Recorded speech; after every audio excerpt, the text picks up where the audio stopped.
अच्छा जी, we are starting with अक्टूबर नवंबर 22 और ये पेपर 3 है।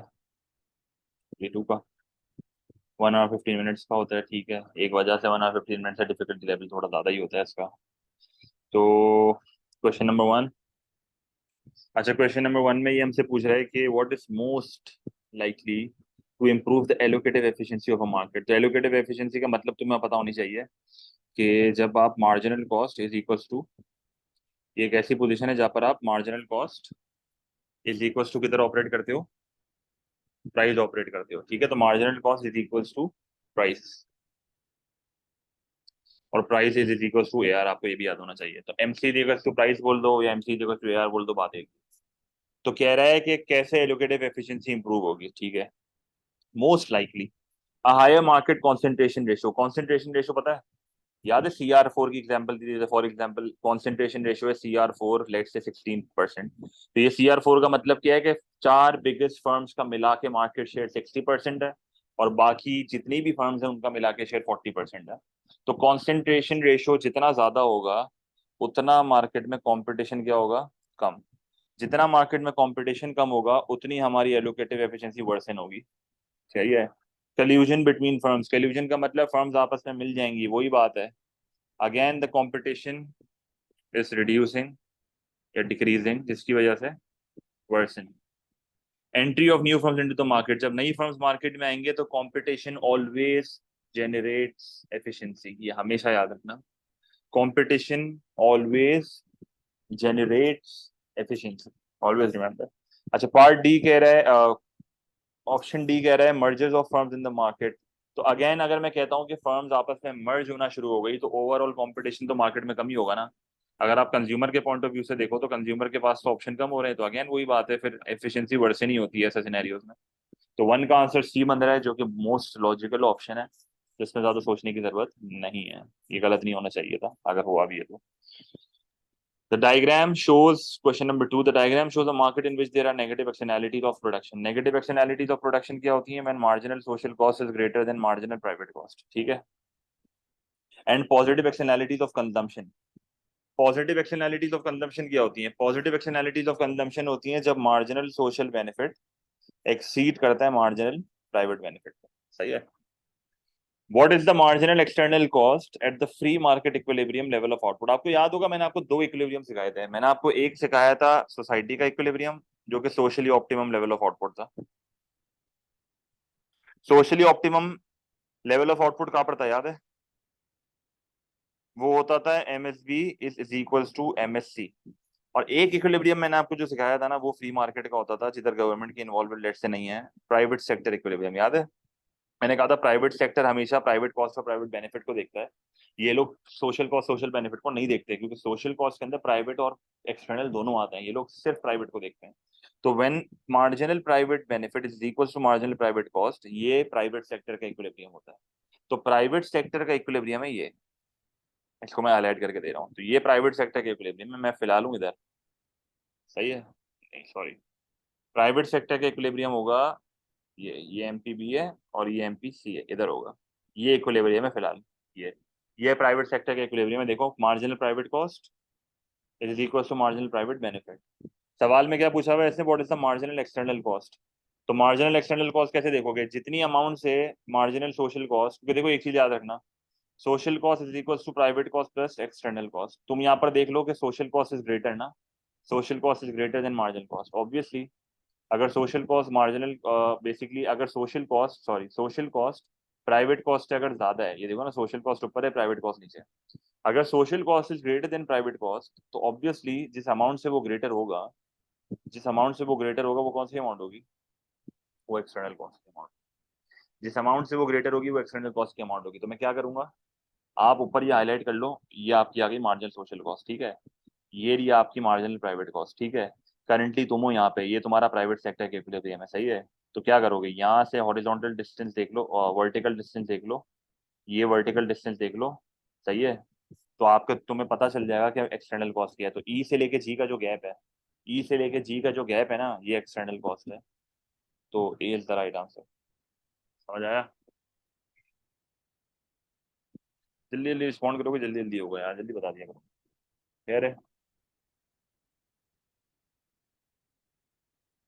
सही है। वाई नॉट डी, क्योंकि इनिशियल इक्विलिब्रियम मेरी जान ये है ना, इनिशियल इक्विलिब्रियम से देखोगे ना भाई, इनिशियल इक्विलिब्रियम से देखोगे ना। आप अपनी मर्जी से कोई रैंडम इक्विलिब्रियम से थोड़ी देखोगे, आप इसने बोला हुआ है कि initially the market is at free market equilibrium, तो फ्री मार्केट इक्विलिब्रियम ये है, MPB is equal to MPC, तो यहीं से देखोगे ना भाई, अपनी मर्जी से यहाँ से थोड़ी देख के बोल दोगे हाँ भाई ये है, ऐसा थोड़ी होता है। इनिशियल इक्विलिब्रियम ये था, तो एफ ई जी, ठीक है, बोला हुआ है इसने, ये इक्विलिब्रियम ही MPC is equal to MP B है। So question number 3, what could be included in a cost benefit analysis of a project to build a road bridge connecting an island community to the mainland? अगर आपको पता होना चाहिए cost benefit analysis में तो social benefit भी देखते हैं, सोशल कॉस्ट भी देखते हैं। इसका मतलब private cost private benefit, external cost external benefit. मतलब अगर मैं कॉस्ट बेनिफिट एनालिसिस कर रहा हूँ किसी भी चीज के, तो मैं सारी चीजें देखूंगा जो भी मुझे देखना है। तो fall in the unemployment in ferry services ये भी देखूंगा, increase in carbon emission external cost है ये भी देखूंगा, रिडक्शन इन ट्रैवल टाइम ये भी देखूंगा, and increase in income for the community ये भी देखूंगा। मतलब हर चीज ही देखूंगा ना मैं तो सारी एज अ गवर्नमेंट मैं तो हर पॉसिबिलिटी देखूंगा। तो सी बहुत स्ट्रेट फॉरवर्ड आंसर है मेरे हिसाब से यहाँ पे, एज अ गवर्नमेंट मैं हर चीज देखूंगा, स्ट्रेट फॉरवर्ड आंसर है यहाँ पे। सही है, प्राइवेट कॉस्ट भी देखूंगा, प्राइवेट बेनिफिट भी देखूंगा, एक्सटर्नल कॉस्ट भी देखूंगा, एक्सटर्नल बेनिफिट भी देखूंगा, क्योंकि इन दी एंड मुझे नेट डिसीजन लेना होता है ना, सोशल बेनिफिट सोशल कॉस्ट को दिमाग में रख के डिसीजन लिया जाता है। और आपको मैंने रूल भी बताए थे, रूल क्या थे? If social benefit exceed social cost the project will go through, if social benefit is equal to social cost then the government will decide, and if social cost exceeds social benefit the project will be rejected या delayed। सही है। अच्छा, question number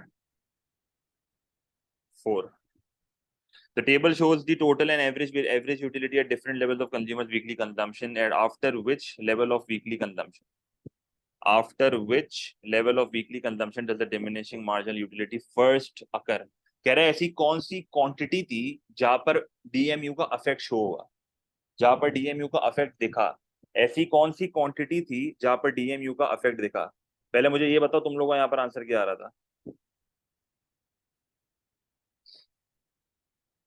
ऐसे जा रहा था,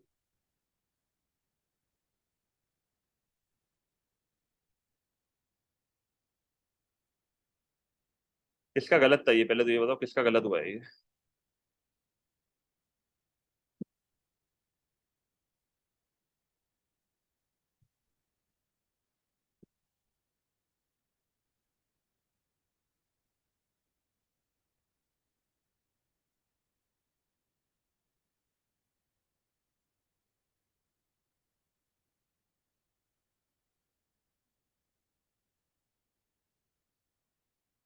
2 minute.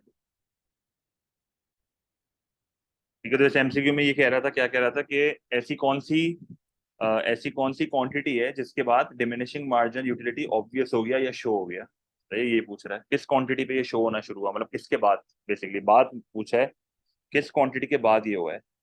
तो the table shows the production, सही है, सही बोल दिया था। तो इसमें ऑब्वियसली अगर आपको लॉ ऑफ डीएमयू देखना है या मार्जिनल यूटिलिटी देखनी है तो ये तो पूरा इसको काट दो, इसका तो काम ही नहीं है। आपको निकालना पड़ेगा एमयू, सही है, आपको क्या निकालना पड़ेगा? एमयू निकालना पड़ेगा। अब एमयू निकालने के लिए आप क्या करोगे?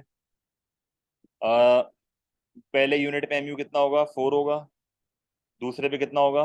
5, तीसरे पे कितना होगा? 6। अब तक डीएमयू नहीं आया है। लॉ ऑफ डीएमयू क्या होता है? जिधर एमयू गिरना शुरू हो जाए। इसने बोला था कौन सी कंजम्पशन लेवल के बाद एमयू गिरना शुरू हुआ है, तो अब तक तो नहीं गिरा। ये आ गया 5, फिर आ गया 4, और फिर ये आ गया 3। तो basically change in TU is MU ना।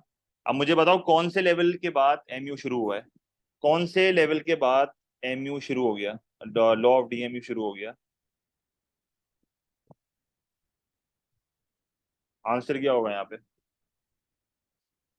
कौन से लेवल के बाद लॉ ऑफ डीएमयू स्टार्ट हुआ है? अच्छा, अगर आप नोटिस करो, कौन से लेवल के बाद, कौन से लेवल के बाद पूछ रहा हूँ, ये देखो, मतलब जैसे यहाँ पर इस क्वांटिटी के बाद शुरू हुआ है ना जो भी हुआ, अगर तुम नोटिस करो 3 के बाद डीएमयू शुरू हुआ ना, तो आंसर फिर ए होना चाहिए। 3 के बाद शुरू हुआ है, ए आंसर है ना इसका। आंसर क्या है? यही है ना, 3 के बाद स्टार्ट हुआ है ना लॉ ऑफ डीएमयू। तो ये पूछा ना, after which level of weekly consumption does the diminishing margin utility first occur. तो 3 के बाद पहली बार अकर हुआ है। जब मैंने 3 यूनिट्स कंज्यूम करे तो उसके बाद पहली बार लॉ ऑफ डीएमयू अकर हुआ। सही है, पढ़ जाए आगे। खैर हो भाई, गलत तो होंगे ना शुरू शुरू में। क्वेश्चन, हाँ बिल्कुल। Question number 5, which statement about a budget line in consumer behaviour theory is correct. ठीक है, तो बजट लाइन क्या होता है? बजट लाइन एबिलिटी शो करता है कंज्यूमर की, इनकम शो करता है, औकात शो करता है। गुड बाय गुड एक्स वो स्ट्रेट लाइन बनाते थे, याद है? तो बजट लाइन की डेफिनेशन बस आपको पता होनी चाहिए। यहाँ पे इट इलस्ट क्या लिखा हुआ है इसमें? It illustrates consumer preference. Consumer preference कौन शो करता है? इंडिफरेंस कर्व करता है, तो ये तो नहीं होगा। It illustrates combination of two goods that consumers are able to purchase with a given income, तो B is the right answer. It illustrates the least cost combination of goods that yield the same level of utility, again it illustrates the income effect of a price change. नहीं, एक budget line की definition ही यही है कि ये show करता है combination of two goods that consumer can afford, या मैक्सिमम जो कि वो खरीद सकता है विद अ गिवन इनकम। ठीक है, तो 5 का आंसर विल बी बी। सही है। Question number 6. When the price of a good increases, which statement is correct according to the analysis that uses budget lines and indifference curves? ठीक है, तो पहली स्टेटमेंट कह रहा है the income and substitution effects of a price increase will work in the opposite direction in the case of given good. सही कह रहा है, गलत तो कुछ भी नहीं है। आप याद करो, प्राइस इंक्रीज हो रही है, जब प्राइस इंक्रीज होगी तो सब्सटीट्यूशन इफेक्ट क्या बोलेगा? सब्सटीट्यूशन इफेक्ट क्या रहेगा? Buy less. सही है, सब्सटीट्यूशन इफेक्ट क्या बोलेगा? Buy less. ऐसा ही है। और जब प्राइस बढ़ेगी तो इनकम इफेक्ट क्या बोलेगा? कि प्राइस के बढ़ने से रियल इनकम क्या हो रही है? कम। और जब रियल इनकम कम होगी तो पहले के मुकाबले में वो अपनी डिमांड क्या करेगा? बढ़ा देगा, क्योंकि गिफन गुड है, गिफन गुड इंफीरियर गुड की कैटेगरी में आता है। तो ऑपोजिट डायरेक्शन हो रहा है कि सब्सटीट्यूशन इफेक्ट कह रहा है बाय लेस, इनकम इफेक्ट कह रहा है बाय मोर। तो ऑपोजिट डायरेक्शन ही होता है। और एक और चीज तुम्हें याद होनी चाहिए, in the case of Giffen good income effect outweigh substitution effect. और क्योंकि मसला बताऊं क्या होता है, इन्फीरियर गुड में भी ऑपोजिट डायरेक्शन होता है, याद है? इन्फीरियर गुड में भी ऑपोजिट डायरेक्शन है, बिल्कुल सेम चीज है, पर फर्क बताऊं क्या है? वहां पर सब्सटीट्यूशन इफेक्ट इनकम इफेक्ट से ज्यादा होता है। ऑपोजिट डायरेक्शन दोनों में, पर एक में इनकम इफेक्ट ज्यादा है, दूसरे में सब्सटीट्यूशन इफेक्ट ज्यादा है। तो ये फर्क तुम्हें पता होना चाहिए गिवन और इन्फीरियर का। एमसीक्यू में बहुत घुमाता है, और नॉर्मल का तो बहुत स्ट्रेट फॉरवर्ड है, सेम डायरेक्शन। तो यही इसका आंसर है। The income effect of price will result in reduced consumption for all goods वाली स्टेटमेंट गलत है। तकनीक new equilibrium where the new budget line meets the original indifference curve, नहीं नया इंडिफरेंस कर्व होगा। तो ऐसी बात है, जब बजट लाइन नया है तो इंडिफरेंस कर्व भी नया होगा, वो तो बाद में आप उसको बनाते हो ना इमेजिनरी बजट लाइन को। The price rise will be represented by a parallel shift, तो गलत। टिल्ट होगा, टिल्ट, टिल्ट होगा। अ गुड लिखा है ना, एक गुड की प्राइस चेंज होगी। तो 6 का आंसर है मेरे ख्याल में, तो आसान एमसीक्यू था ये, क्लियर है, मसला होना नहीं चाहिए वैसे। 7, the diagram shows a firm in an imperfectly competitive market which level of output would maximize total revenue। तो टोटल रेवेन्यू मैक्सिमाइज करने का मतलब क्या है? कि एमआर को क्या कर रहा है? जीरो। तो एमआर जीरो किधर हो रहा है? ये आपकी एमआर है, ये आपकी ये एआर है, और ये एमआर है ना। तो एमआर जीरो का होता है, इधर होता है, ये वो पॉइंट है जिधर आपका मार्जिन रेवेन्यू जीरो होगा। तो B is the right answer. ठीक है, बिल्कुल ऐसा ही है। ए होता तो M C is equal to M R है, बिल्कुल ऐसा ही है। सी होता तो एलोकेटिव एफिशिएंट है, M C is equal to A R. D होता तो ये तो कुछ अजीब सा सिनेरियो है, ए आर जीरो है। क्लियर है, कोई मसला? किसका सी है? नहीं नहीं, 7 का सी कौन थोड़ी होगा, बी है भाई। एम आर जीरो का मतलब होता है ये वाला पॉइंट। सही है, तो बेसिक एमसीक्यू है, इसमें क्या मसला आ रहा है भाई? ठीक है, ये सब बी है। गलत देख रहे हो बेटा आप, यही होगा, हो नहीं सकता ऐसा। Question number 8, the diagram shows short run average cost curves and the long run average cost curve. सही है। अच्छा, ऐसा एसआरएसी और एलआरएसी का फर्क आपको आई होप याद है। शॉर्ट रन एवरेज कॉस्ट की जो लॉजिक होती है वो क्या होती है? लॉ ऑफ डिमिनिशिंग रिटर्न्स, या लॉ ऑफ वेरिएबल प्रोपोर्शंस, कुछ भी बोल सकते हो। सही है। ये क्या सीन होता है? ये वो टाइम पीरियड होता है जब फर्म्स क्या होती हैं? स्मॉल होती हैं। ये वो टाइम होता है जब फर्म स्मॉल होती हैं, शॉर्ट रन में ऑपरेट कर रही होती हैं। At least one factor of production is fixed, और वेरी हाँ, at least one factor of production is fixed. Normally capital और लैंड फिक्स्ड होता है।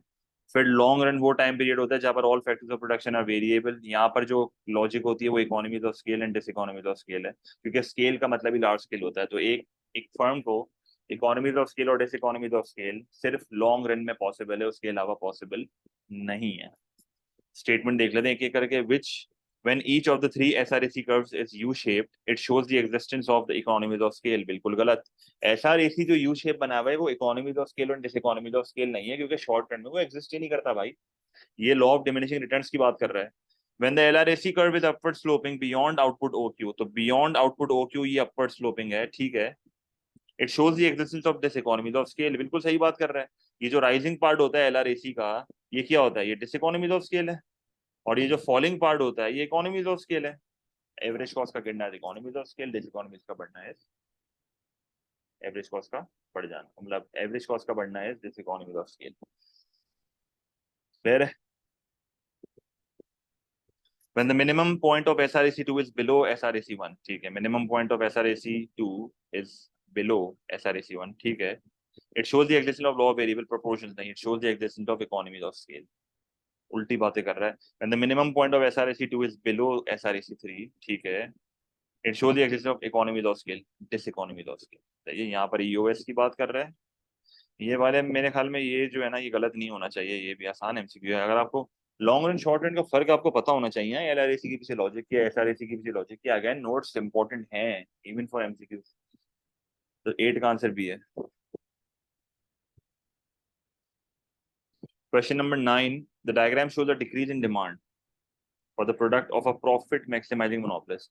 अच्छा, जो प्रॉफिट मैक्सिमाइजिंग मोनोपोलिस्ट जो है वो क्या होता है? प्रॉफिट मैक्सिमाइजिंग मोनोपोलिस्ट वो होता है जो कि MC is equal to MR पे ऑपरेट करता है, जो कि अगेन एक स्ट्रेट फॉरवर्ड सी स्टेटमेंट है। Which area shows the change in monopolist? अच्छा, ये कह रहा है which area shows the change in monopolist super normal profit as a consequence of a decrease in demand. ठीक है, पहले ओरिजिनल देख लेते हैं। ये मार्जिनल कॉस्ट है और ये मार्जिनल, ओरिजिनल वाला एमआर किधर है? ओरिजिनल वाला एमआर ये रहा, देखो हाईलाइट करके दे दिया मैंने आपको। एमसी और एमआर को हाईलाइट कर रहा हूँ क्योंकि एमसी देकर फिर एमआर निकालना है, सही है। तो फिर मैंने क्या करा, मैंने जो है वो पहले प्रॉफिट देखना है क्या हो रहा है। तो ये मेरी क्वांटिटी है, जाहिर सी बात है जहाँ से एमसी इक्वल टू एमआर होता है वहां से क्वांटिटी निकलती है, और जैसे ही एआर से टकराते हैं तो प्राइस निकलती है। तो ये मेरी आ गई प्राइस, ठीक है। तो मेरा इनिशियल प्रॉफिट होगा ना ये, क्योंकि ये मेरी कॉस्ट है, तो ये कॉस्ट है, ये प्राइस है, ये क्वांटिटी है, यहाँ से सारा गेम हुआ है एमसी इक्वल टू एमआर। ये इक्विलिब्रियम है बेसिकली, ये आपका इक्विलिब्रियम, ठीक है। लिख नहीं रहा वरना कंफ्यूजन हो जाएगी। तो ये मेरा ओरिजिनल प्रॉफिट होगा, ओरिजिनल प्रॉफिट ये होगा।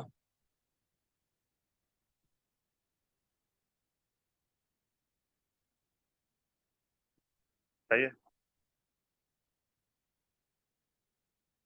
अच्छा,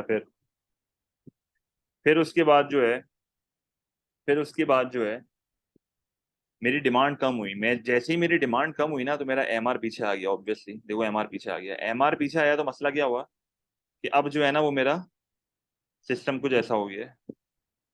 अब मेरी प्राइस जो है ना वो क्या हो गई है, कम हो गई है। मेरी प्राइस हो गई है कम और कॉस्ट मेरी अभी भी उतनी है। तो जाहिर सी बात है प्रॉफिट मेरा कम होगा। तो ये प्रॉफिट क्या होगा, कम होगा। तो ये देख लो। अब चेंज इन प्रॉफिट पूछ रहा है, चेंज मुझसे क्या पूछ रहा है ये, चेंज, चेंज इन प्रॉफिट मुझसे पूछ रहा है ये। तो चेंज इन प्रॉफिट क्या होगा, चेंज इन प्रॉफिट होगा ये। तो ये क्या अल्फाबेट्स आ रहे हैं, I H J M L G, ठीक है। ये पूरा एरिया इन अल्फाबेट्स से। अब कौन सा आंसर मैच कर रहा है यहाँ पे जरा बता दो। आई एच जे एम और एल जी, तो सी मैच कर रहा है, ठीक है। तो सी यहाँ पर मैच कर रहा है। आपने अल्फाबेट गलत देख लिए होंगे, खाली चेंज पूछा है। देखो यही मसला है, चेंज पूछा है, चेंज। नया प्रॉफिट नहीं पूछा, कह रहा है चेंज इन वो बताओ प्रॉफिट। तो बेसिकली लॉस हुआ है मुझे यहाँ पे। Question number 10, the table shows the estimated cost for operating a new factory at the end of its first year. Assuming the short run is 1 year, what are the total variable costs? तो total variable cost, basically variable cost कौन सी cost होती है? These are cost which changes with the level of output, सही है। These are cost which change with the level of output. तो कौन कौन सी with the level of output change हो रही है? फैक्ट्री लेवल ऑफ आउटपुट के साथ चेंज नहीं होगी, रॉ मटेरियल होगा, मशीन डिलीवरी व्हीकल नहीं होंगी, ये होगा। तो 5 and 1, तो इसका आंसर होगा 6। खैर ये तो बहुत यार बेकार एमसीक्यू है, थ्री का मार्क्स। ये तो गलत नहीं किया था ना भाई?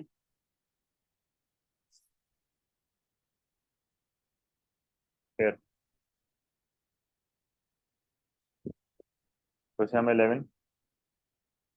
A manufacturing company merge with two companies, ठीक है, एक मैन्युफैक्चरिंग कंपनी है, उसने दो कंपनीज के साथ मर्ज कर लिया। One of these was company X that produced a substitute product, the other was a company Y that supplied its raw materials, ठीक है। which combination shows the types of merger? अच्छा हॉरिजॉन्टल वर्टिकल का option है। अच्छा पहले तो देख लो horizontal होता क्या है। हॉरिजॉन्टल मर्जर क्या होता है? दो चीजें बस याद रख लो। सेम एसओपी, एसओपी का मतलब क्या होता है? Stage of production, same industry. Vertical में क्या होता है?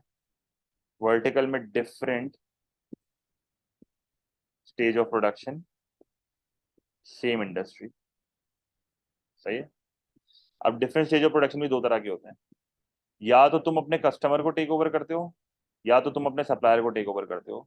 अगर तुम अपने कस्टमर को टेक ओवर कर रहे हो ना, तो तुम जा रहे हो फॉरवर्ड, तुम जा रहे हो वर्टिकल फॉरवर्ड। और अगर तुम अपने सप्लायर को टेक ओवर कर रहे हो तो तुम जा रहे हो वर्टिकल बैकवर्ड। अब जैसे इसने क्या बोला, इसने बोला कि भाई मैन्युफैक्चरिंग कंपनी है, कंपनी एक्स के साथ मर्ज हुई है जो कि सब्स्टिट्यूट गुड बनाता है। अब ये बहुत बड़ी हिंट है कि ये मेरा डायरेक्ट कंपेटिटर था। Company x was my direct competitor, that's why इसको हमने मर्ज कर लिया और हॉरिजॉन्टल इंटीग्रेशन कर ली। तो ये हॉरिजॉन्टल इंटीग्रेशन है एक्स के साथ जो है। वाई के साथ जो मैंने क्या करा है, मैंने अपने सप्लायर को टेक ओवर कर लिया। जब मैंने अपने सप्लायर को टेक ओवर कर लिया ना, तो पहली बात तो स्टेज ऑफ प्रोडक्शन तो चेंज हो गया, इंडस्ट्री सेम है पर स्टेज ऑफ प्रोडक्शन चेंज हो गया। और ये वर्टिकल होता है, मैंने आपको अभी बताया। और स्पेसिफिकली अगर ये और डिटेल में जाता ना तो फिर ये वर्टिकल बैकवर्ड होता। तो है तो ये वर्टिकल, तो इसका आंसर फिर बी होगा। ठीक है, तो ये बेसिक चीज है जो कि ओ लेवल की है। ये ओ लेवल की है, ये पता होनी चाहिए आपने। तो 11 का आंसर विल बी बी, से मैं टाइम नहीं लगा रहा हूँ। Question 12। Which phrase best describes the market structure illustrated by the diagram? The firm produces output Q1। अच्छा तो मैं Q1 पे काम कर रहा हूँ। अच्छा Q1 पे अगर तुम नोटिस करो तो आउटपुट जो मेरा निकला है ना वो यहाँ से निकला है, क्योंकि देखो पहली बात तो समझ लो MC इधर है ना, तो बेसिकली हो ये रहा है कि मेरी आउटपुट तो यहाँ से निकल रहा है, पहली बात। ठीक है, ये इक्विलिब्रियम है। तो यहाँ से मैंने अगर लाइन खींची तो ये मेरी कॉस्ट है, ऐसा ही है। और ये मेरी प्राइस है। अच्छा ये प्राइस क्यों है? क्योंकि ए आर यहाँ पर है। क्योंकि देखो ना, ये ऑपरेट किधर कर रहे हैं, ये एमसी देखो सो ए आर पे ऑपरेट कर रहे हैं, पहली बात। ठीक है, दूसरी बात, ए आर यहाँ पर है तो प्राइस भी यही होगी, पर कॉस्ट इसके ऊपर है। इसका मतलब ये जो सारा बीच का सारा एरिया है ये क्या है? ये लॉस है। क्लियर है? ये लॉस है। अब एक बात तुम यहाँ पर समझो कि इसका एवरेज कॉस्ट हमेशा डाउनवर्ड स्लोपिंग है। एक चीज नोटिस में आ रही है आपके, इसका इसका एवरेज कॉस्ट बढ़ रहा है। क्या इसका एवरेज कॉस्ट बढ़ रहा है? नहीं बढ़ रहा। तो ये कौन सी फर्म्स होती हैं? ये नेचुरल मोनोपोली होती हैं। नेचुरल मोनोपोली वो मोनोपोलीज होती हैं जिनकी जिनको हमेशा इकोनॉमीज ऑफ स्केल होता है। Always average cost downward sloping. Natural monopoly वो मोनोपोलीज होती है जिनका हमेशा एवरेज कॉस्ट डाउनवर्ड स्लोपिंग होता है, जिनको हमेशा इकोनॉमीज ऑफ स्केल होता है।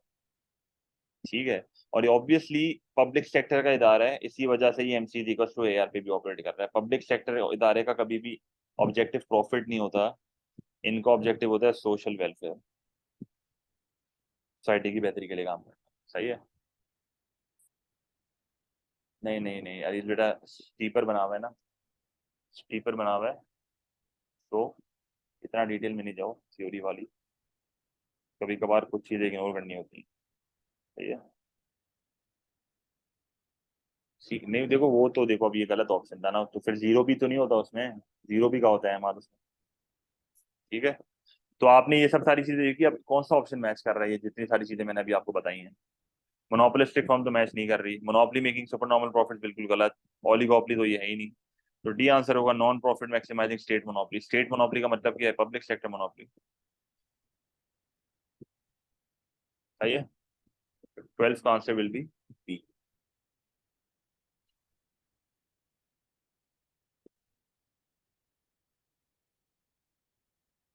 Question number 13। अच्छा, क्वेश्चन नंबर 13 में ये कह रहा है the government wants to regulate the consumption of a demerit good in order to increase the society's net welfare. अच्छा, सोसाइटी का नेट वेलफेयर मेरे को देखना है, तो सोसाइटी का नेट वेलफेयर आप कैसे देखते हो? Social benefit minus social cost, ठीक है। तो in which situation with the society's net welfare increase, a fall in the marginal social benefit is greater than the fall in the social cost. बिल्कुल गलत हो जाएगा ये तो, इससे तो marginal social cost will exceed marginal social benefit, जो कि बिल्कुल गलत है। मैं तो उल्टा चाह रहा हूँ, या तो कुछ और ही हो रहा है। A fall in the marginal external cost, पहली बात गवर्नमेंट कभी भी सिर्फ एक्सटर्नल कॉस्ट को नहीं देखती, वो सोसाइटी को देखती है, तो ये तो पूरा हटा दो आप। पूरी सोशल कॉस्ट सोशल बेनिफिट देखी जाएगी, एक्सटर्नल कॉस्ट एक्सटर्नल बेनिफिट खाली नहीं देखते। A fall in the total social benefit is greater than the social cost, तो again social cost will be greater than social benefit, again नहीं होगा, D answer होगा इसका।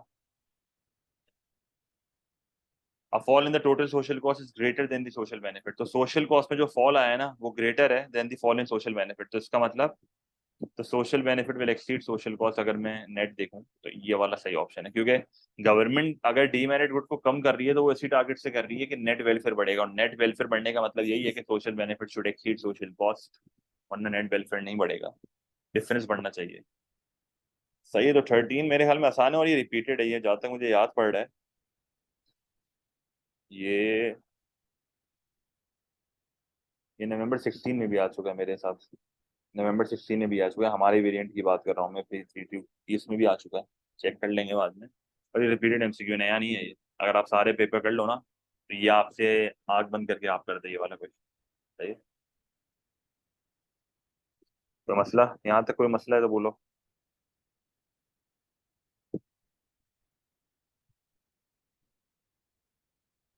सही। अच्छा, ये वाला देख लो। अच्छा, ये जो एमसीक्यूज होते हैं ना यार, इनमें एक तो मैंने देखा है कि बच्चा घबराता बहुत है, भाई पहली बात घबराना नहीं है, सही है। ये जो एमसीक्यूज होते हैं ना, इसमें एक एक करके ऑप्शन देखने पड़ते हैं, इसमें लॉजिक वॉजिक कुछ नहीं लग रही होती, बस ये टेबल देख के करना होता है या ग्राफ देख के करना होता है। Government often aims to reduce income inequalities, हर गवर्नमेंट करती है। The diagram shows the effects of using taxation and benefits to try to achieve this aim. Average income per household income, original income दी हुई है, disposable income दी हुई है, final income दी हुई है, ठीक है। सही है। What can be concluded from the diagram about the effects of taxes and benefits? ठीक है, पहला ऑप्शन पढ़ रहे हैं। All income groups are better off except those originally earning more than 40,000 per year। अच्छा, ये कह रहा है आफ्टर टैक्स, कह रहा है आफ्टर टैक्स एंड बेनिफिट्स कौन सा अफेक्ट जो है वो कंक्लूड हो रहा है ग्राफिकली, ठीक है, ग्राफिकली।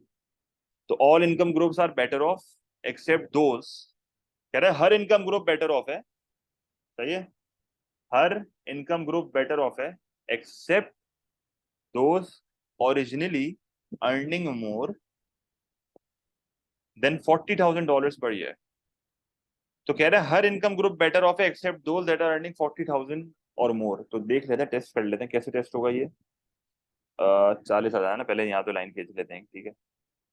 अच्छा, 40,000 से पहले वाले जितने भी हैं, देखो ओरिजिनल इनकम ये थी, फाइनल इनकम देखो कितनी ज्यादा है आफ्टर टैक्स एंड बेनिफिट, तो ये तो फायदे में। सही है। फिर इसकी ओरिजिनल इनकम ये थी, फाइनल इनकम देखो क्या है, ये भी फायदे में। इसकी ओरिजिनल इनकम ये थी, फाइनल इनकम इससे ज्यादा है, ये भी फायदे में। पर जिसकी इनकम 40,000 टच हो गई, तो उसकी 40,000 की इनकम थी, पर आफ्टर टैक्स एंड बेनिफिट्स उसकी इनकम क्या हो गई, कम। फिर इसके ऊपर वाला जो 40,000 की, अगेन उसकी भी इनकम क्या हो गई, कम हो गई, उसकी भी इनकम क्या हो गई, कम हो गई। अब जो पहली जो ऑप्शन ए में जो उसने हमसे बात करी है, ऑप्शन ए में जो उसने हमसे बात करी है वो बिल्कुल सही बात करी है, और उसने बिल्कुल सही स्टेटमेंट यहाँ पर हमसे रखी है। और उसने मुझे बिल्कुल सही कह रहा है कि यार all income groups are better off except those originally earning more than 40,000 है, ये बिल्कुल सही बात कर रहा है ये। हर ग्रुप बेटर ऑफ है सिवाय उनके जो 40,000 या लेस कमा रहे। कोई मसला?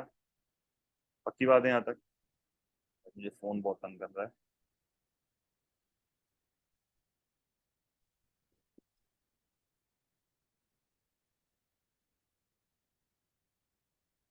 सही है, बिल्कुल है, सही है। अच्छा, अब बाकी ऑप्शन भी पढ़ लेते हैं तसल्ली के लिए, कोई मसले वाली बात नहीं है। Benefits paid to the lower income groups are not a burden because they are not paid out of tax revenue, किसने बोला ये? The average final income of the top 20% exceeds the combined final incomes, again ये चीज calculate करनी पड़ेगी। The progressive taxation still favors the top 20% over the bottom 20%. Again, the progressive taxation नहीं favour कर रहा. आप देखो तो सही अमीरों की कैसी बच रही है, इनको तो कोई नुकसान ही नहीं हो रहा. क्या फेवर दे रहा है प्रोग्रेसिव टैक्सेशन? कुछ भी फेवर नहीं दे रहा. आप जितना ज्यादा पैसा कमा रहे हो उतना बड़ा आपकी इनकम का हिस्सा जा रहा है. तो ऑप्शन तो यही है यहाँ पे, स्ट्रेट फॉरवर्ड है. Question number 15. Which policy is likely to be the least effective means of producing a more equal distribution of income? कह रहा है ऐसी कौन सी पॉलिसी जो सबसे ज्यादा बेकार होगी? The imposition of minimum wage levels below the levels produced by the market is the right answer. Ineffective minimum wage है भाई. एक बताऊं क्या कह रहा है? ऑप्शन ए में कह रहा है मिनिमम वेज को नीचे लगा दो. अबे भाई क्या मतलब, पॉइंट क्या है लगाने का? मिनिमम वेज तो अबव द इक्विलिब्रियम लगती है ना भाई. अगर मिनिमम वेज आपने बिलो द इक्विलिब्रियम लगा दी, ये कोई काम ही नहीं करेगी, घूम फिर के इधर ही आ जाना है. सही है, तो इसकी डिटेल में मैं जा नहीं रहा, बहुत लो लेवल का कॉन्सेप्ट है ये. The introduction of progressive personal income taxes, ये तो रीडिस्ट्रीब्यूशन को अच्छा करेगा. The payment of benefits to low income household, गरीब को और फायदा होगा. The removal of sales tax, regressive tax को कम कर रहे हो, ये भी फायदेमंद चीज है. तो एक ऐसा ऑप्शन है जो कि अजीब सी उसने बात करी है, बाकी हर ऑप्शन में इनकम रिडिस्ट्रीब्यूट हो रही है. भाई कैसे रिडिस्ट्रीब्यूट करते हैं? प्रोग्रेसिव टैक्सेशन को बढ़ाना है, रिग्रेसिव को कम करना है, और बेनिफिट्स देने हैं गरीबों को, हो गया आपका रिडिस्ट्रीब्यूशन पूरा. ये तो ऑप्शन ए में तो अजीब सी बात कर रहा है कि भाई जो मार्केट में मिल रही है ना उससे भी कम कर दो मिनिमम वेज. भाई क्या पॉइंट किया है करने का? सही है, स्ट्रेट फॉरवर्ड आंसर है. लीस्ट बोला है, least. Which supply indicates that eventually an individual will choose to spend more the time on the ledger rather than continue working for increased wages. ये एक सिंपल लेबर मार्केट का concept है जिसको बोला जाता है backward bending. Supply curve, individual supply curve है ये. ये आंसर हमने करा ही है, इसका आंसर डी होगा. At after a certain amount लोग लेजर प्रेफर करते हैं एज कम्पेयर टू वर्क. क्योंकि आप देखो एक सर्टेन अमाउंट के बाद जो घंटे में काम करता हूँ वो कम होना शुरू हो गए, जो घंटे में काम करता हूँ वो कम होना शुरू हो गए. तो ये सिंपल एक स्टेटमेंट है backward bending supply curve. Number 17. When is a trade union less likely to gain a large pay rise for its workers? तो ये कह रहा है ऐसा कौन सा सिनेरियो है जिसमें ट्रेड यूनियन की बार्गेनिंग पावर कम होगी. तो बार्गेनिंग पावर कम कब होगी? It represents a large proportion of workforce. अगर मेरी ट्रेड यूनियन में बहुत ज्यादा मेंबर्स हैं, क्या ये मेरी बार्गेनिंग पावर को वीक करेगा? ये तो उल्टा मेरी बार्गेनिंग पावर को क्या कर देगा? स्ट्रॉन्ग.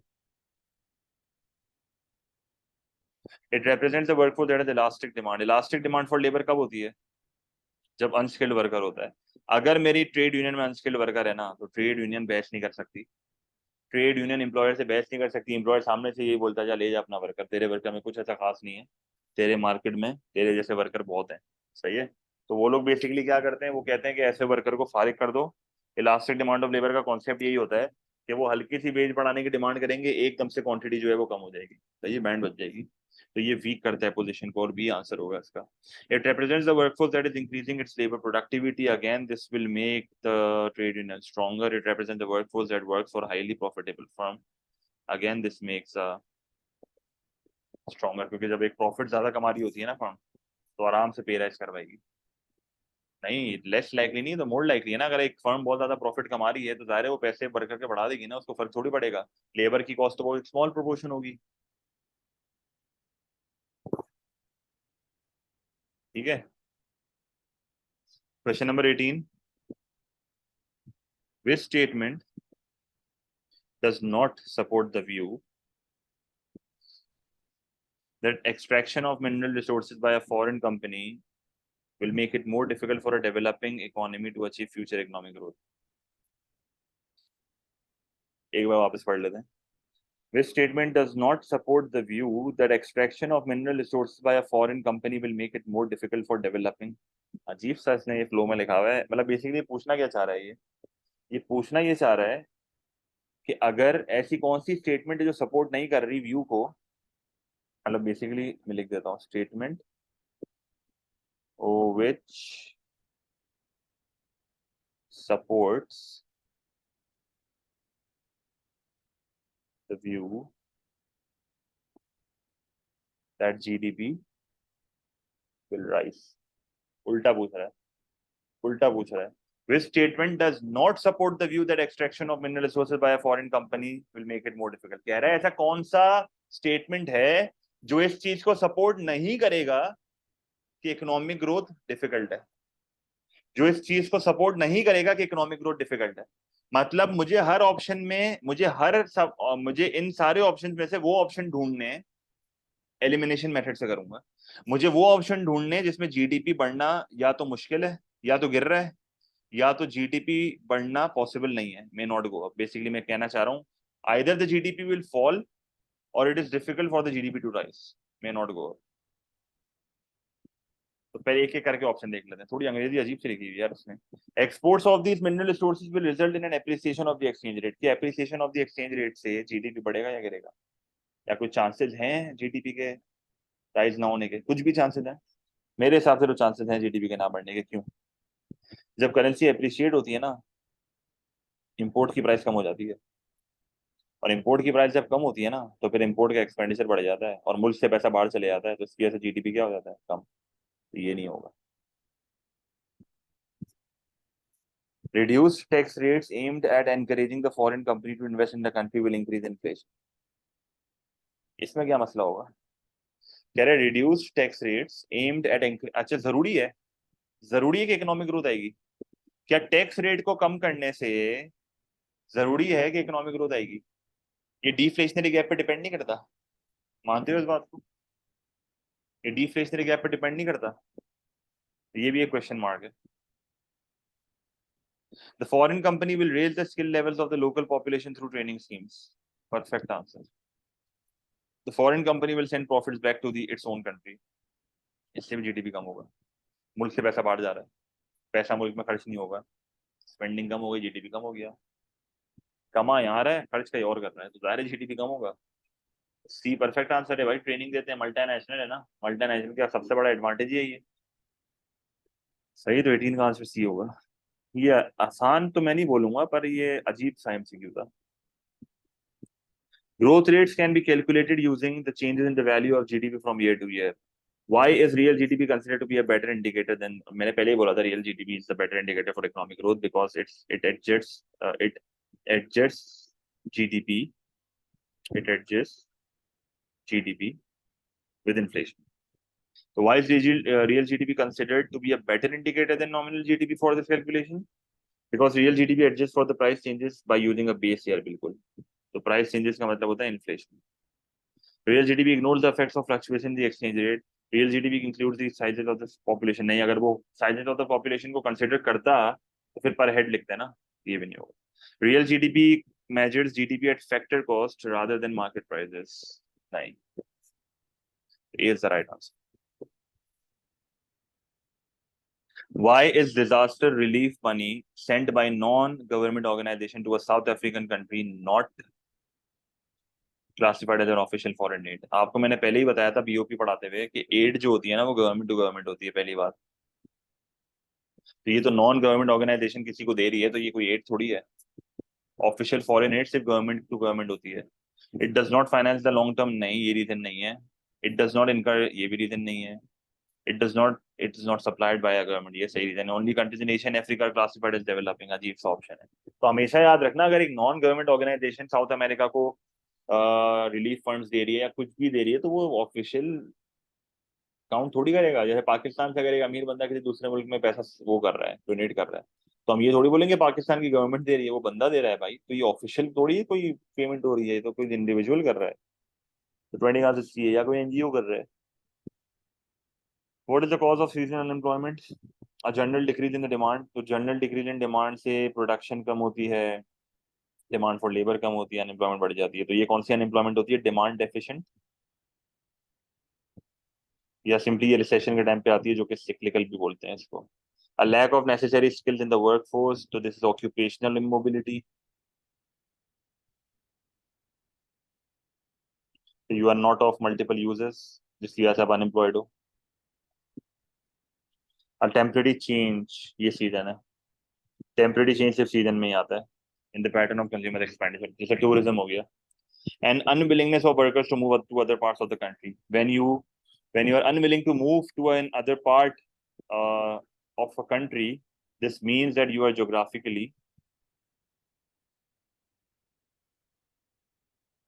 immobile। तो ये भी नहीं होगा, सी आंसर। ज्योग्राफिकली इमोबाइल का मतलब होता है when you are not willing to move या फिजिकली आप एडजस्टेबल नहीं हो, मतलब आप मना कर रहे हो किसी दूसरी कंट्री जाने से, या कंट्री जिससे इसी वजह से रीजनल अनएम्प्लॉयमेंट भी होती है। कुछ जगहों पे लोग जाके काम नहीं करते, वहां पर अनएम्प्लॉयमेंट ज्यादा होती है। Question number 22। यार तो ये नंबर जब देते ना इतने सारे, यार कैलकुलेटर हाथ में रख लो यार, कोई मैं कैलकुलेट नहीं करूंगा। रख लिया।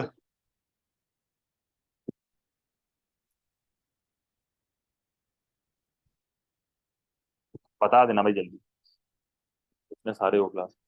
A firm initially employs the 50 workers. सही है। A firm initially employs 50 workers, each working 40 hours a week and produces a total output of 18,000. ठीक है। It then employs an additional 10 workers, again each working 40 hours, then output is 19,200. ठीक है। Which effect does this rise in employment have on the labor productivity per hour? Labour productivity per hour का कोई direct formula नहीं है। Labour productivity per hour का कोई direct formula नहीं हो सकता, ये डिराइव करना पड़ेगा। डिराइव कैसे करेंगे बताऊं? पहले तो तुम ओरिजिनल फॉर्मूला लगाओ। देखो लेबर प्रोडक्टिविटी का ओरिजिनल फॉर्मूला क्या है, आउटपुट पर वर्कर की बात कर रहा हूँ, ठीक है। आउटपुट पर वर्कर का ओरिजिनल फॉर्मूला क्या होता है? Total output divided by number of workers. सही है, तुम्हारे पास आंसर आएगा। फिर हम क्या कर सकते हैं, हम इस आंसर को डिवाइड कर देंगे नंबर ऑफ आवर्स से, और फिर हमारे पास आ जाएगी पर आर वाला सीन जो ये पूछ रहा है हमसे, प्रोडक्टिविटी पर आर। सही है, ट्राई करके देख लेते हैं। यही है मेरे ख्याल में, फिर आंसर चेक कर लेंगे। तरीका यही है। तो क्या, देखो पहला देख लो ना, पहले क्या थे, पहले वर्कर्स थे 50, तो वर्कर्स पहले 50 थे। इनिशियल निकाल रहा हूँ तो इनिशियल थोड़ा ऊपर करके निकाल लेते हैं। पहले वर्कर्स 50 थे, और आउटपुट कितना था, 18,000। तो आउटपुट पर वर्कर कितना आ रहा है, 18,000 डिवाइड बाई 50 करो।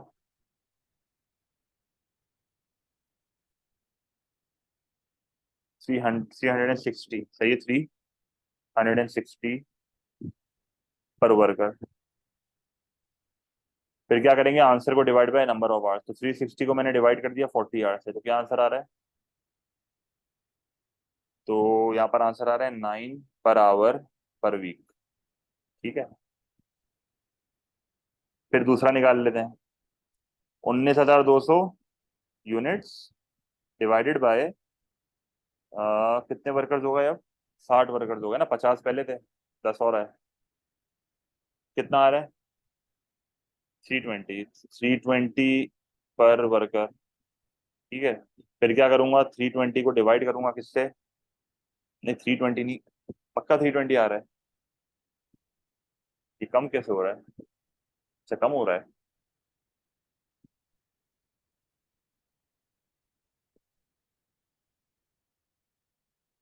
सोच लो।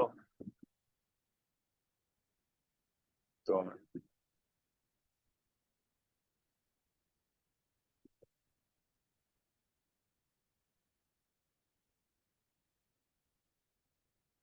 सही है, 320 आ रहा है, यही आंसर है, 320 आ रहा है। तो 320 को डिवाइड बाय किससे करूंगा, 320 को किससे डिवाइड करूंगा? 40 घंटों से ही। क्या आंसर आ रहा है? 8, 8 पर आवर पर वीक। तो आंसर क्या हो रहा है, डिक्रीज बाय 1, ऐसा ही है, डिक्रीज बाय 1। बड़ा यार सांस फूल गई है एमसीक्यू में, कैसा एमसीक्यू है ये?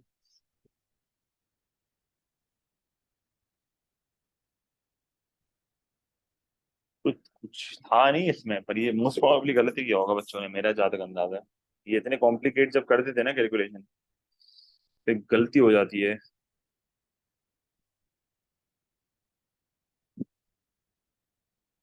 23। चलो अब आसान आसान वाला शुरू हो गया। According to Keynesian theory, when will an increase in the money supply leave the level of output unchanged? Keynesian ने कब ये बोला था कि मनी सप्लाई के बढ़ने से लेवल ऑफ आउटपुट अनचेंज रहता है, याद है? ये इंटरेस्ट रेट होता है, ये आपकी क्वांटिटी ऑफ मनी आती है। ठीक है। लिक्विडिटी प्रेफरेंस यूं हो जाता है, या मनी डिमांड कह दो। मनी सप्लाई को बढ़ाओ, मनी सप्लाई को बढ़ाओ, कुछ भी नहीं होगा। तो ये कब होता है, लिक्विडिटी ट्रैप के दौरान होता है। It is a failure of monetary policy, expansionary monetary policy के फेलियर के दौरान होता है। सही है। तो when there is a liquidity trap, money supply के बढ़ने से the output will remain unchanged. क्यों? क्योंकि जब मनी सप्लाई बढ़ेगा तो इंटरेस्ट रेट अनचेंज्ड है, इंटरेस्ट रेट अनचेंज्ड है तो कंजम्पशन भी अनचेंज्ड है, इन्वेस्टमेंट भी अनचेंज्ड है, एक्सचेंज रेट भी अनचेंज्ड है, फिर जीडीपी भी अनचेंज्ड होगा। सही है, इकोनॉमी रुक गई ना यहाँ पे। तो एक बार ऑप्शन ये भी था कि when there is a liquidity trap, तो ऑप्शन है, पर कभी कभार बताऊं क्या ऑप्शन देता है? व्हेन मनी डिमांड या liquidity preference is perfectly elastic, क्योंकि देखो ना परफेक्टली इलास्टिक हुआ हुआ है, ये परफेक्टली इलास्टिक ही तो है। तो ए सही आंसर है यहाँ पे, ठीक है, बाकी तो देखने की जरूरत भी नहीं है। When the money supply increase one anticipated, ठीक है, फ्लोटिंग, ए आंसर 24 सही है। 24 an economy is experiencing a negative output gap. Negative output gap क्या होता है? Negative output gap is deflationary gap है, सही है। सही है, डिफ्लेशनरी गैप क्या होता है? जब आपका पोटेंशियल एक्चुअल से ज्यादा हो। जैसे फॉर एग्जांपल ये पीपीसी है, सही है, चीजों को बहुत आसान लगा रहा हूँ मैं आपके लिए। ये पीपीसी है, ये मेरा पोटेंशियल है, ये मैं इधर हूँ। ये इसका मतलब क्या होता है? इस पॉइंट का मतलब होता है अनएम्प्लॉयमेंट, रिसोर्सेज अनयूज्ड है, गैप है इकोनॉमी में। कीनीजियन मॉडल बनाऊं तो कैसा होगा? ये एल आर एस है, ग्राफ नहीं बन रहा, ये एल आर एस है, ये एल आर एस है, ये पोटेंशियल है, हम इधर है, लेट से एडी यहाँ पर है मेरा, तो हम यहाँ पर है अभी। जाहिर सी बात है, जब तुम इतना पीछे हो गए तो अनएम्प्लॉयमेंट तो लाजमी ज्यादा ही होगी ना यार, और इन्फ्लेशन कम होगी, क्योंकि अनएम्प्लॉयमेंट ज्यादा है तो महंगाई कम होगी, अनएम्प्लॉयमेंट ज्यादा है तो महंगाई कम होगी। What is most likely to happen in the inflation and unemployment? बिल्कुल, मैंने रिक्वायरमेंट भी नहीं पड़ी थी, ऐसे ही कर दिया। What is most likely to happen to the inflation rate and unemployment in this economy? Inflation will decrease, unemployment will increase. तो 24 का आंसर बी होगा, ये आसान है, देखो ये गलत नहीं हो, 23 के बाद गलत नहीं होनी चाहिए अब तक, क्योंकि अच्छा दो ही तो हैं, एक ये भी सही होना चाहिए था, ये भी सही होना चाहिए था। ये पढ़ लेते हैं क्या है। What do monitors believe? Economies are naturally unstable, देख लेते हैं। So policy makers would should follow set rules targeting the money supply, भी आंसर होगा इसका। Aggregate supply curve has a slight slope, नहीं, ये कहता है कि एग्रीगेट सप्लाई एलआरएस जो होता है ना वो यूं होता है, स्लोप बिल्कुल भी नहीं होता, ये कहता है बस बिल्कुल हॉरिजॉन्टल वो होगी, वर्टिकल होगी। स्लाइड स्लोप का सवाल ही पैदा नहीं होता, ये कहता है वर्टिकल है। Wage movement are sticky downwards, ये मॉनिटरिस्ट से नहीं बोला था, ये किनीजियन ने बोला था। मॉनिटरिस्ट तो उल्टा कहता है कि wage are not sticky, wage are flexible. तो ये भी नहीं है, ये भी नहीं है, ये थोड़ी सी अजीब सी स्टेटमेंट है, पर अब ये भी नहीं है, क्योंकि बी ज्यादा बेहतर आंसर, बी ज्यादा बेहतर आंसर है। जैसे पॉलिसी मेकर शुड फॉलो, ये मॉनेटरी पॉलिसी के वो थे ना, चाहने वाले थे, तो ये बोल रहे हैं मनी सप्लाई से सब करो जो भी करो, और फिस्कल पॉलिसी छोड़ दो। तो थोड़ी सी ऐसा सीन है यार।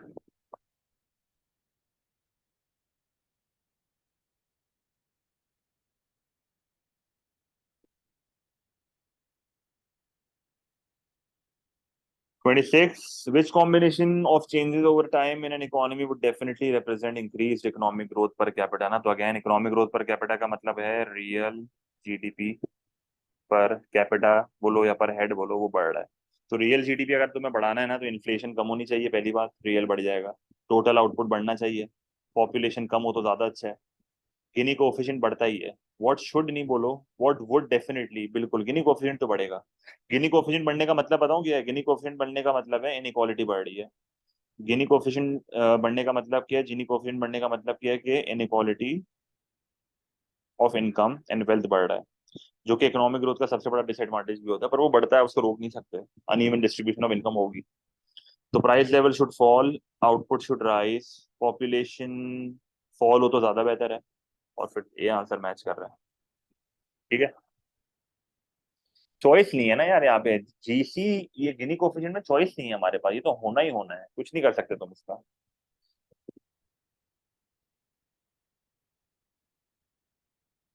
Under which circumstances will the future burden of national debt on a country increase the most? Under which circumstances will the future burden of the national debt on a country increase the most?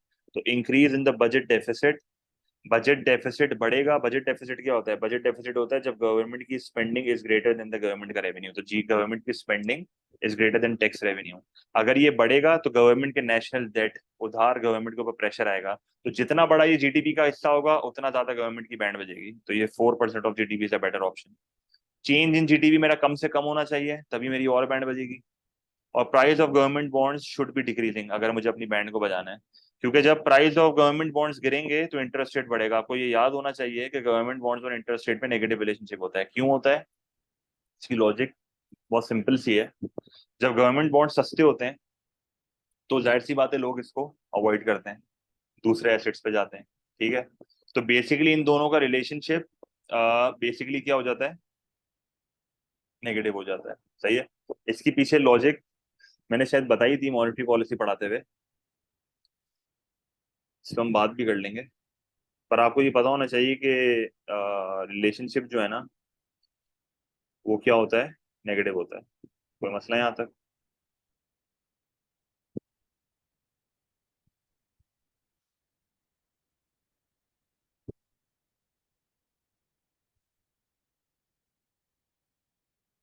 क्या बोल रहे हो?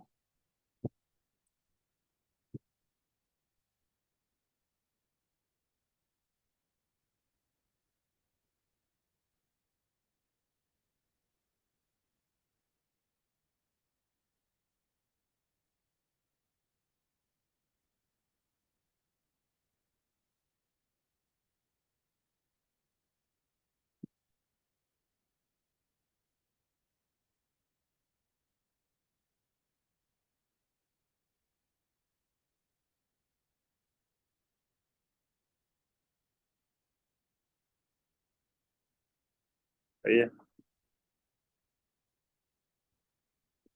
बस ये याद रखना, band बजेगी government की, इसमें जो ऑप्शन सी है यहाँ पे। इस पर हम बात कर लेंगे वापस एक बार। Country X has a new, has a low rate of inflation and a stable currency and unemployed resources, it attracts $25 billion of foreign direct investment. What is most likely to be a positive benefit of the inflow of this foreign direct investment for country X? Aggregate demand will be boosted through the investment multiplier. Is the right answer? तो कुछ भी नहीं है इसमें तो। Country X will have to use its foreign reserve to eliminate any trade deficit, ये तो नुकसान है।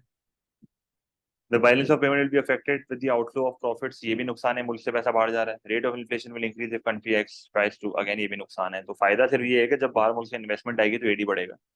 एडी बढ़ेगा तो इन्वेस्टमेंट मल्टीप्लायर होगा, पैसों की रोलिंग होगी, जिसकी वजह से जीडीपी जो है ना वो बढ़ जाएगा। 28 का एज जो है ना वो परफेक्ट आंसर है और बहुत आसान है। 29, the country with an income of tax rate of X decides to increase the tax rate, तो ये बेसिकली लेफर कर्व बना हुआ है। सही है। What why would this happen? आप खुद देखो ना, टैक्स रेट बढ़ रहा है तो टैक्स रेवेन्यू बढ़ रहा है। एक सर्टेन अमाउंट, जैसे फॉर एग्जांपल 40% ऑफ टैक्स, एक सर्टेन अमाउंट के बाद टैक्स रेवेन्यू गिरना शुरू हो गया, ये कब होता है? ये कब होता है? ये कॉन्ट्रैक्शनरी फिस्कल पॉलिसी में होता है, जब आप टैक्स को बढ़ाते हो। Why would this happen? Fewer goods will be purchase, नहीं। People will work fewer hours, नहीं। प्राइस विल राइज, नहीं। डी आंसर है। They will increase in tax avoidance. लोग कहते हैं कि यार एक सर्टेन अमाउंट ऑफ टैक्स तक हम दे देंगे, पर फिर लोगों की हटना शुरू होती है। लोग कहते हैं कि यार अब क्या हो गया, कितना टैक्स चाहिए भाई, क्या सभी दे दें? फिर अवॉइड करते हैं, फिर वो लूप होल्स निकालते हैं टैक्स सिस्टम में, कुछ तो एवेड भी करते हैं भाई, इनकम छुपा देते हैं। सही है। 29 का आंसर डी है। After a certain amount the tax revenue starts to fall. What are the labels on the axis of a Phillips curve diagram? तो फिलिप्स कर्व डायग्राम याद है? फिलिप्स कर्व डायग्राम क्या था? इन्फ्लेशन रेट लिखते थे यहाँ पे, पूरा नहीं बना रहा। इन्फ्लेशन रेट लिखते थे और यहाँ पर लिखते थे अनएम्प्लॉयमेंट का रेट, परसेंटेज बेसिकली। तो क्या आंसर है? वर्टिकल एक्सिस क्या होते हैं? एक्स एक्सिस तो ये इन्फ्लेशन रेट है, हॉरिजॉन्टल एक्सिस होता है अनएम्प्लॉयमेंट का रेट, लेवल नहीं रेट। तो बी आंसर है। समझ आ गया? कोई मसला, कोई सवाल, कोई टेंशन, कुछ भी तो बताओ यार। ये पेपर का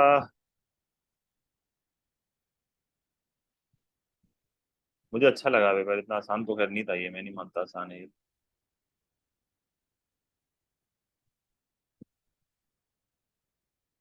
इसका थ्रेशोल्ड क्या होगा? इसका थ्रेशोल्ड मेरे हिसाब से जो है ना, रेट थ्रेशोल्ड खोल लेते हैं ना, 2 मिनट चेक कर लेते हैं।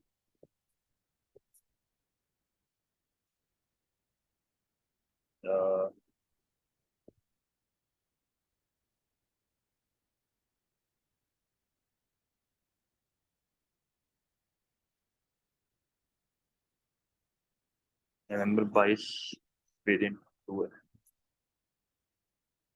यार। इसका जो वेरिएंट है इसमें 3-2 हमारा है ना, सही है। इसमें ये कह रहा है 22 आउट ऑफ 30 पे ए दिया है इसने,